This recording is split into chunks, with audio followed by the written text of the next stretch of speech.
I'm back. Sorry, I'm back. Actually, my pain med has that effect on me sometimes. It makes me hoarse. I was just sitting here chilling and stuff like that. Figured because everything was charged up. It's a gorgeous evening. Thought I'd turn my phone back on, and there was another YouTube notification came through. Of course, actually, as I was writing out a little brief paragraph to Wednesday Kennedy, hi, baby doll, you always going to be hot, even though it's cooling off down there, probably. Actually, Wednesday, there are three facial types. There's the square, and there's the oval, and then there's the round. And the square-faced chick that Arnold Schwarzenegger married, that's the Shriver Kennedy woman that used to be a newsreader. She's butt ugly compared to you. Like, you've got a much finer nose and stuff like that. And she was. So anyway, it's just. As while I was typing out a nice, sweet response to Wednesday, I just finished, and there was another response of Philip Wentworth, and I'm going to leave it up there so y'all can see that pretending to talk nice to me when you're full of keywords and phrases and stuff. That's part of the profile. Once again, he starts off trying to see if I can remember everything, which I can.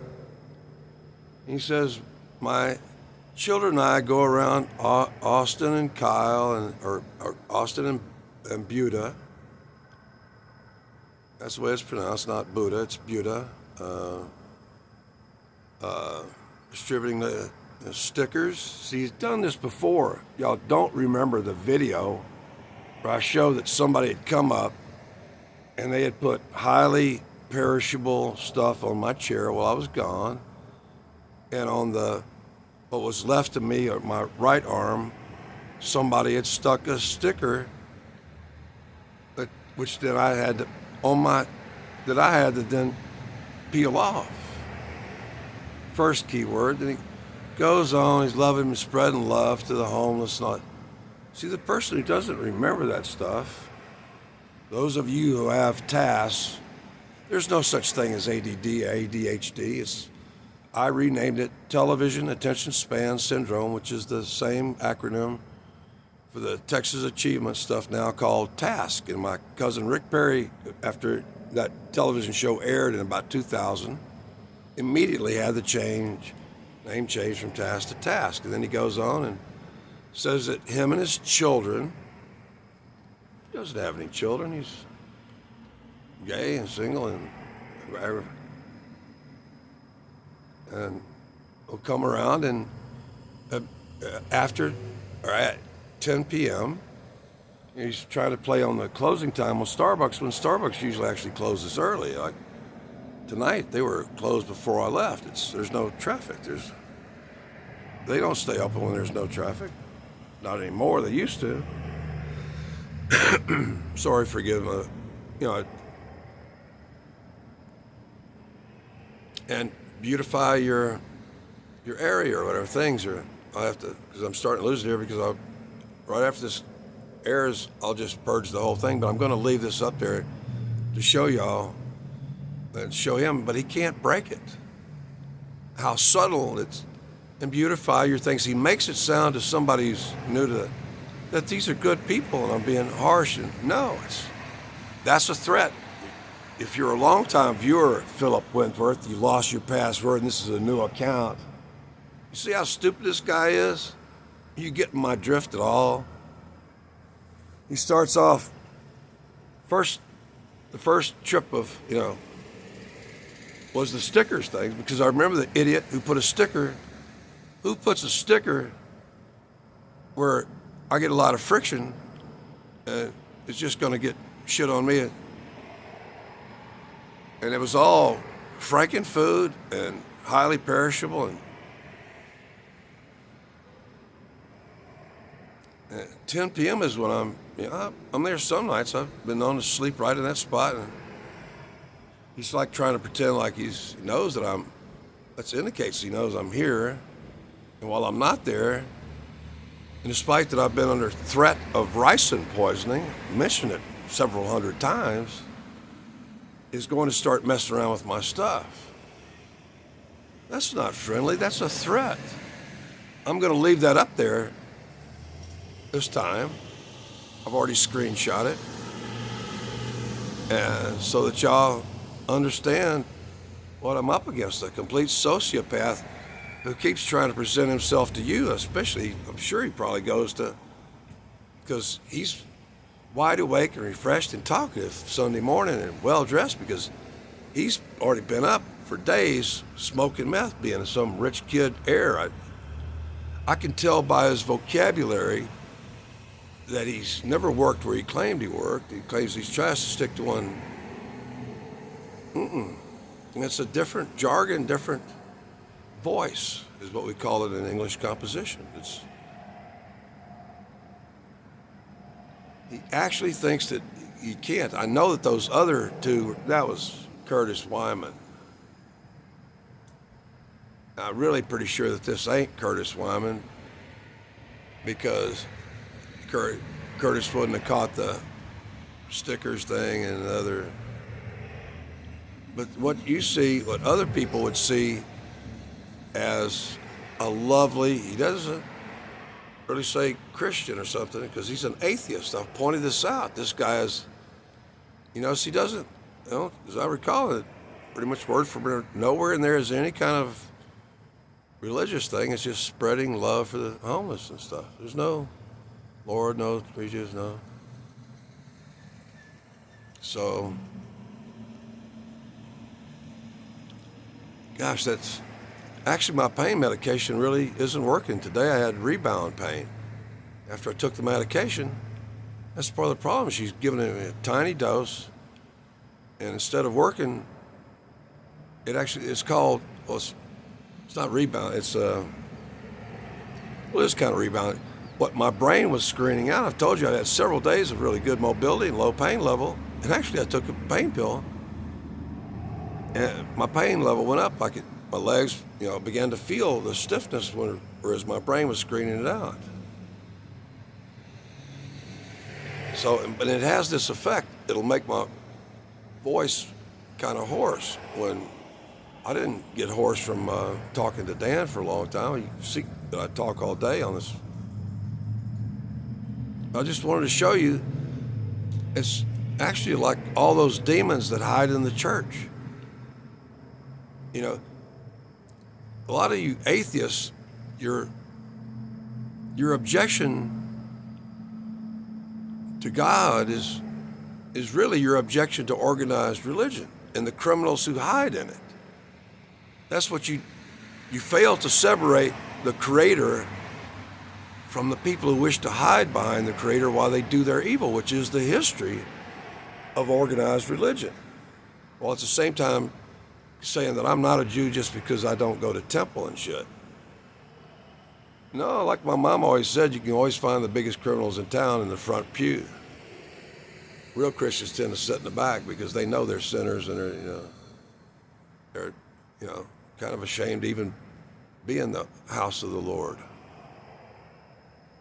So I'm going to leave that up there for you. I've taken a screenshot in case he takes it down. I'll repost it if I have to kind of show you that just, either you're in agreement with me or not. And if you're like the guides, was the one I done just before that, when he ended that statement, which he tried to, his final statement was less industry. I'm not going to argue with you.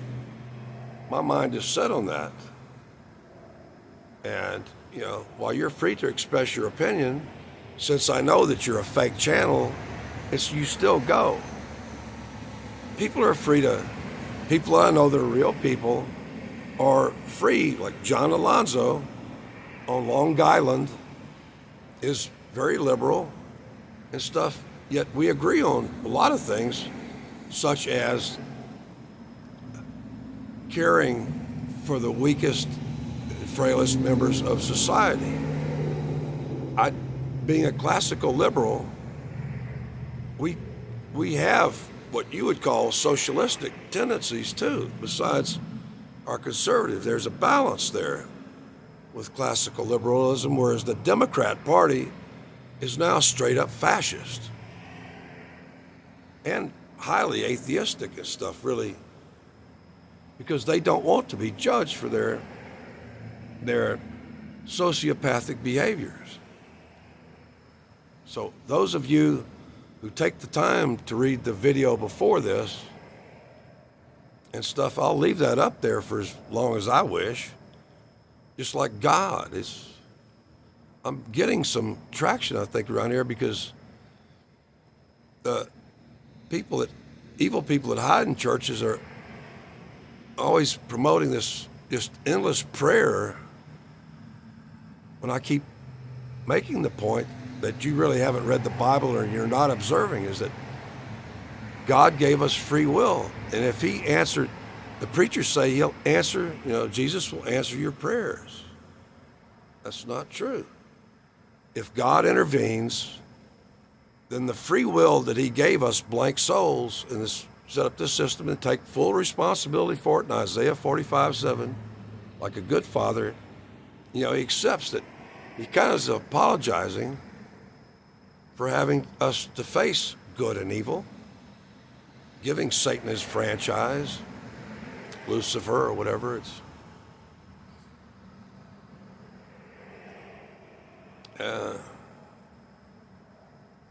God's not going to answer your prayers always, because then the concept of free will doesn't, him negating all disease and evil and all that stuff, it's, a lot of y'all people don't understand that disease, that's, Methuselah, as you've heard me explain before, we know that people with the right chemistry can live to our potential of 1,000 years or more, like Methuselah. And at a point, God kind of, in a metaphoric way, explained that he was going to short us to. It had to be, as population density grew, and he's got all these microbes that are trained to eat up and continue the cycle of his creation, may come to eat us up, and therefore, immune systems, the evolution is a beautiful thing.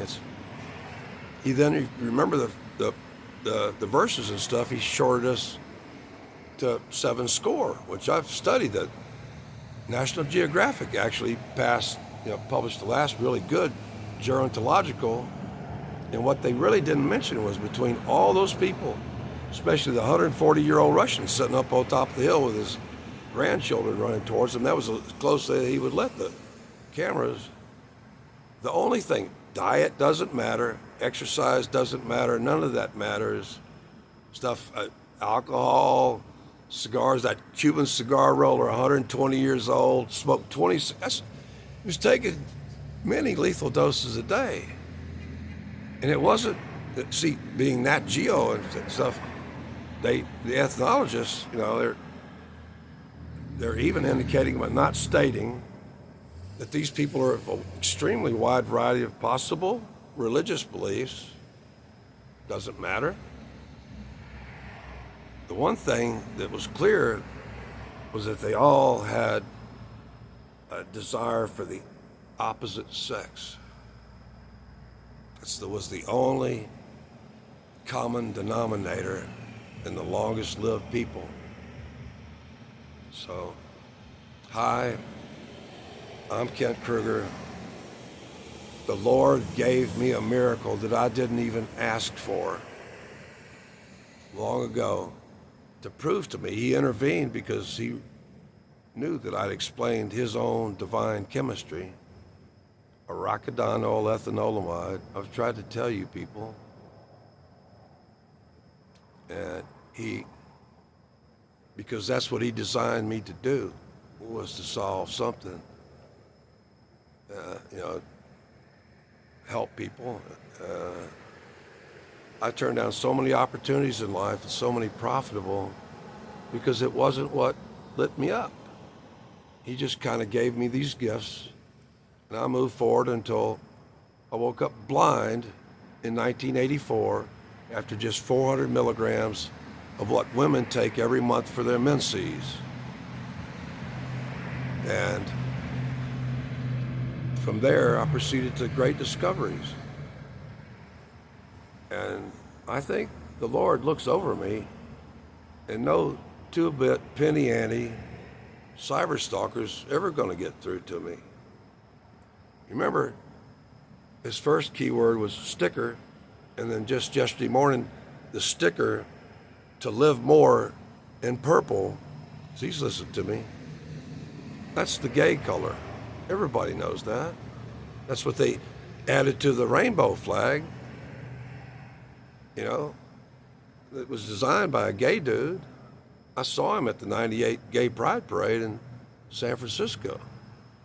He was setting, as I remember, it was like a Cadillac or something, convertible, was setting up on the back on top where the top goes down. So I know that I'm a pretty good teacher. I know that I've made some really good discoveries that helped to save my life, and that without even asking for it, but to confirm, you know, to really push me to become more observant and respectful. God just handed it to me without asking, and there it was on X-ray, the absolute impossibility of all that interstitial bridging just going away. So I don't really care about what the vegan atheist Pat Condell says or whatever, because he's misguided. He's pointing at established religion, but he has no argument. He can't make an argument against the Creator. He's just not too bright, just like my cyber bully. Anyway, I'm done now, but I'll leave that up there for my regular viewers to watch, because I just want to show them that it took me really about 2 seconds to read that, immediately spot all that, and then begin replying to him. It took me longer to reply because that slow hunt and peck typing, and then to make this video and get it posted.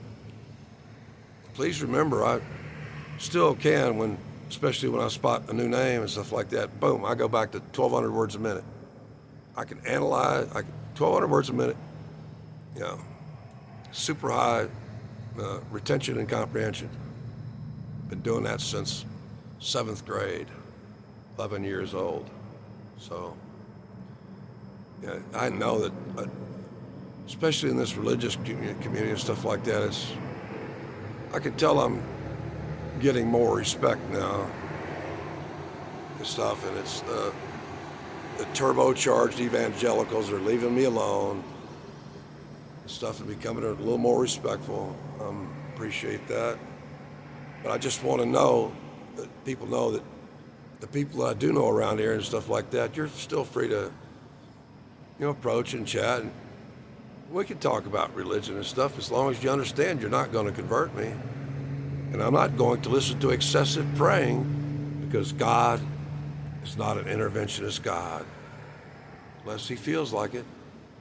Because otherwise, you and I would have no free will.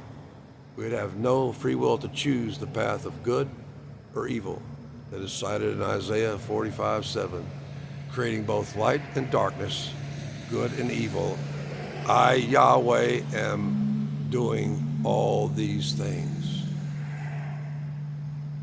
He was sad for having to put his children through that. He wanted that Isaiah to convey that message. That was a moment of the pangs of when, like, you know, the bird's mother has really got to kick him out of the nest and stuff, and all the travails it has to go through. So, y'all have a good evening. God bless, and happy Gringo de Mayo and stuff. Everybody's been partying today, buying propane cylinders, barbecuing like crazy.